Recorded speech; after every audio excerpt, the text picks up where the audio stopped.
The coolest thing about this mob is that it will start duplicating himself when we attack it. You can see that now we have 4 of them, and if we try to attack one of them, basically it doesn't work. We cannot attack the duplicates, only the original one. So it's really hard because we have to find the original.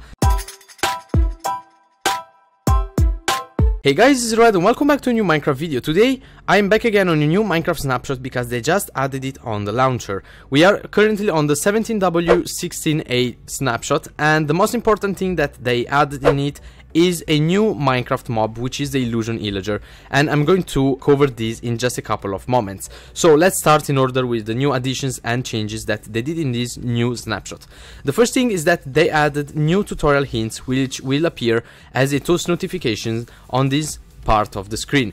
Basically, these hints are hints for players that are really new to Minecraft, but not only to Minecraft, also to PC games, because basically there will be toast notifications that will tell you how to move with WASD. Now, this looks kind of stupid because I don't know if there are players that don't know that you have to move with WASD on a game, but apparently there is this kind of people. So yeah, this is something useful for them, so good job Mojang for adding this. So the new tutorial hints that they added is movement, find tree, punch tree, open inventory, craft planks, and a tutorial hint which is called known. I don't know what this does, but they added it. Next thing that they changed, actually that they added, is that now you can change the key binding for toolbar loading and saving. Remember that in a snapshot they added these new toolbars which can be found here, and basically we can save or load toolbars that we have on our hotbar by pressing V or C plus a number that goes from 0 to 9. So if I press V plus 1, it now, where is it? No, C plus 1, sorry. It saved the toolbar here, and we have a diamond sword. To load another toolbar, we had to press X plus one of the numbers, and you can see that now it loaded my toolbars. Now you can change the buttons that you have to press in order to save or load toolbars. So if you go in controls and if you scroll down the page to creative mode, you can change these buttons here. Alright, so this is the most important thing that they did in this snapshot, which is adding the new illusion Illager. This looks similar to the evocation Illager, to the evocator or how it was called, but the only thing that changes that it's the tunic that he's wearing. It's a bit colorful, probably because we are in the colorful update, the World of Color update, so yeah, it fits really well. And the cool thing about this Illager is that for me it looks like a boss battle. For the moment they don't have a spawn egg, they most probably will add it to a new snapshot, but you can summon them through the summon command by doing summon illusion underscore Illager and hitting enter. All the NBT tags will work as normal on them. So let me summon one of them to show you the new features and abilities that this new mob have. Summon evocation Fangs Illager. Wait, this is it. Nope. It is the illusion Illager. Sorry, illusion Illager. There we go.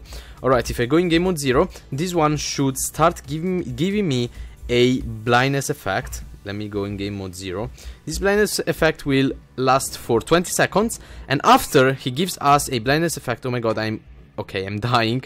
So after giving us the not the levitation effect, the blindness effect, it will start shooting arrows at us.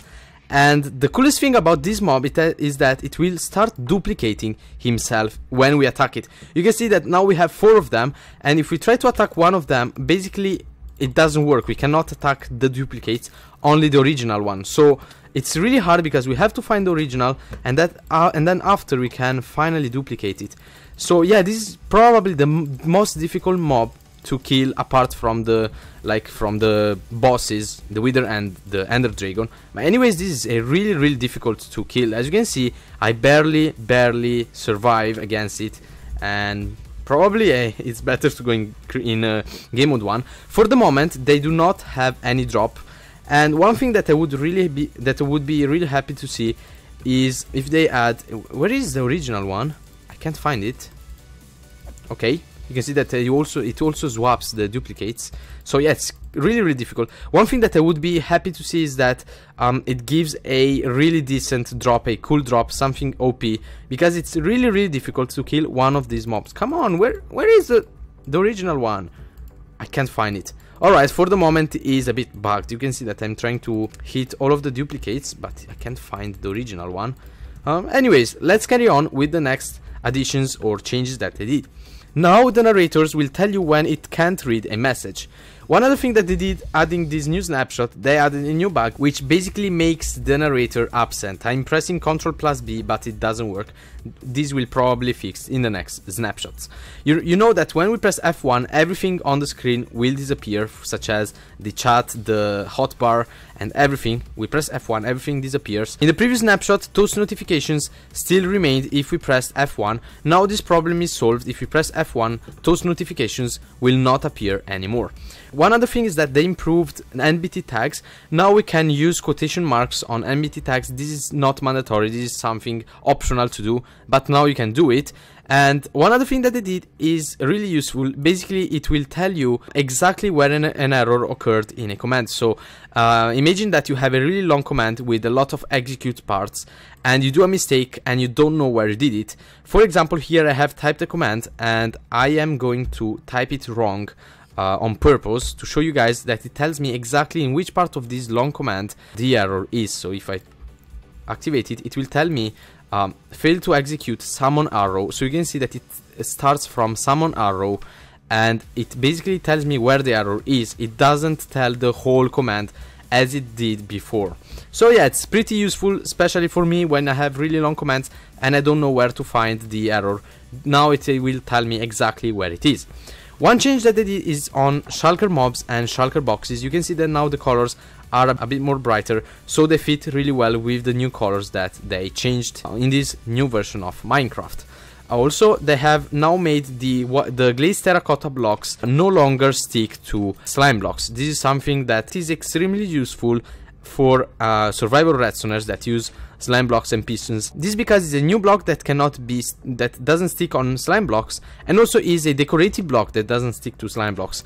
So yeah, imagine that you have a wall of terracotta and you can finally hide, for example, slime blocks behind it, straight behind it, adjacent to the terracotta blocks. So yeah, good job Mojang for adding this new feature. One other thing is that they stated that they have improved the chain command blocks a bit more, but it's something that I don't see. For example, these command blocks are still really bugged. As you can see here, we have a test for block command which will detect if there is a stone block. Where is it? Stone block in this exact position, and if this block is found, this command block should output A in the chat because it's set to conditional. Now you can see that I removed this block, I activated this line of command blocks, but the message still appears in the chat even if this command tells me that the block at this coordinates is an error block.